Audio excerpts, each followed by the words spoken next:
Here is a number that should bother you. Roughly 1% of the world's population controls more wealth than the other 99% combined. Now you can be angry about that. You can call it unfair. You can blame the system. And honestly, some of that anger is justified.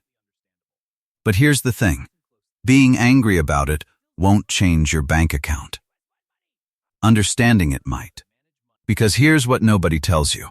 The gap between the 1% and everyone else is not just about luck, inheritance, or being born into the right family. A massive part of it is about how they think about money versus how the other 99% think about money. And thinking can be changed. Today, we are going to talk about exactly that, why most people will never build real wealth, and what the people who do actually think, believe, and do differently. Let's start with the uncomfortable truth. Most people are not poor because they don't work hard. Walk into any city in the world and you will find people working 2 jobs, 6 days a week, completely exhausted, and still broke at the end of the month.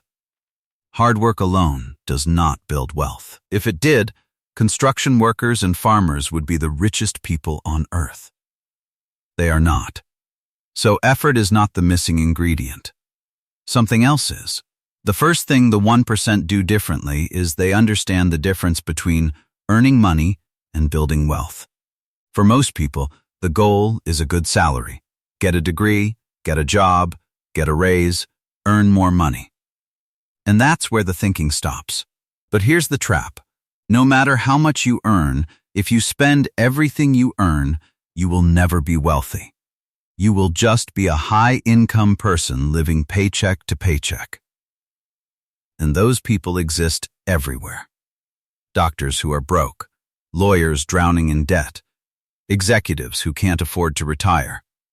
Income is not wealth. Wealth is what you keep, grow, and multiply. The 1% are obsessed with the gap between what they earn and what they spend, and they use that gap to build assets. Which brings us to the second difference. The 99% buy liabilities and call them assets. The 1% buy actual assets. Let me explain. Most people, when they get a raise or a bonus, upgrade their lifestyle. Bigger apartment, newer car, more expensive restaurants, better phone. Their spending grows with their income and the gap, the wealth-building gap, stays zero. Now, there is nothing wrong with enjoying your money, but the wealthy do something different. Before they upgrade their lifestyle, they buy assets, stocks, real estate, business ownership, things that generate money while they sleep. And then they use the income from those assets to fund their lifestyle. The 99% work for money. The 1% make money, work for them. That is not a cliché. That is a fundamentally different operating system. The third difference is how they think about risk. Most people are terrified of financial risk. Losing money feels catastrophic, so they avoid anything that feels uncertain. They keep money in savings accounts. They avoid the stock market. They never start a business. And because they avoid risk completely, they also avoid the returns that come with calculated risk. The wealthy are not reckless. They don't gamble, but they understand that keeping your money in a savings account earning 2% while inflation runs at 5% is also a risk. The risk of your money slowly losing value every single year. They choose calculated, educated risk over the illusion of safety. And over decades, that difference in risk tolerance creates an enormous difference in outcomes. The fourth difference is their relationship with time. The 99% think about money in months. Can I afford this month's bills? Can I save something this month? The 1% think in decades. Where will this investment be in 15 years? What does this decision look like compounded over 20 years? This long-term thinking changes every financial decision. It makes them patient when markets drop. It makes them consistent when saving feels pointless. It makes them disciplined when short-term temptation shows up.